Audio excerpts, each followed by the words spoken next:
চাওক বৰপেটা পৌৰসভা এলেকাত প্ৰধান মূল সমস্যা এটা হৈছে খোৱাপানীৰ সমস্যাটো। ইয়াত আচলতে যিটো গম পাইছোঁ মই জনামতে ইয়াত আৰ্ছেনিক বা আইৰণযুক্ত পানী ইয়াত পোৱা যায়। গতিকে এই ক্ষেত্ৰত তাৰমানে বৰপেটা পৌৰসভাই যি পদক্ষেপ গ্ৰহণ কৰিছে, ৰাইজক বিশুদ্ধ খোৱাপানী যোগানৰ যিটো পদক্ষেপ গ্ৰহণ কৰিছে, এইটো আদৰণীয় এটা পদক্ষেপ হৈছে।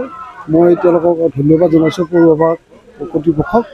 আৰু ইয়াৰ জৰিয়তে নিশ্চয় বৰপেটা পৌৰসভাবাসী ৰাইজ উপকৃত হ'ব। আৰু এতিয়ালৈকে তেওঁলোকে 19টা ৱাৰ্ডত এনেধৰণৰ প্ৰকল্প তেওঁলোকে প্ৰস্তুত কৰি আছে। কিছুমানৰ সম্পূৰ্ণ হৈছে, কিছুমান সম্পূৰ্ণ হোৱাৰ পথত।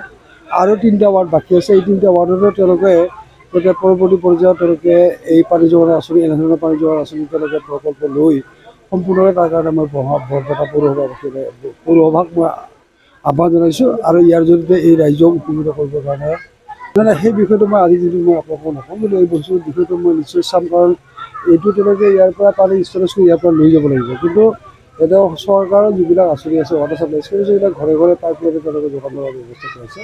এতিয়া ইয়াৰ আঁচনিটো কি অৱস্থাত আছে, এই কথাটো মই আজিৰ দিনটোত মোৰ তাৰমানে জ্ঞাত নহয়। গতিকে এই বিষয়ে নিশ্চয় চাম আৰু চাই এই কথাটো তাৰমানে বিভাগীয় কৰ্তৃপক্ষলৈ যোগাযোগ কৰি সেই তাৰমানে অনিৰ্মিত হৈ থকা পানী যোগান আঁচনি সম্পূৰ্ণ কৰিব পাৰে, তাৰ কাৰণে আমি প্ৰয়োজনীয় যিখিনি ব্যৱস্থা গ্ৰহণ কৰিবলৈ জৰুৰী হেঁচা প্ৰয়োগ কৰি এই হেঁচাখিনি বৰপেটা পৌৰসভাৰ যিহেতু মই এগৰাকী সাংসদ, সেই সূত্ৰে মই এগৰাকী প্ৰধান সদস্য পৌৰসভাৰ। গতিকে বৰপেটা পৌৰসভাবাসী ৰাইজৰ প্ৰতি দায়িত্ব, যিহেতু সভাপতি, উপসভাপতি বা ৱাৰ্ড কমিশ্যনাৰসকলৰ যি দায়িত্ব সমপৰিমাণে মোৰো দায়িত্ব আছে। গতিকে ডেফিনেটলি মই বৰপেটাবাসী ৰাইজৰ সমস্যাসমূহ যিমান পাৰোঁ মই সমস্যা সমাধান কৰাৰ কাৰণে চেষ্টা কৰিম আৰু মোৰ চেষ্টা অব্যাহত থাকিব।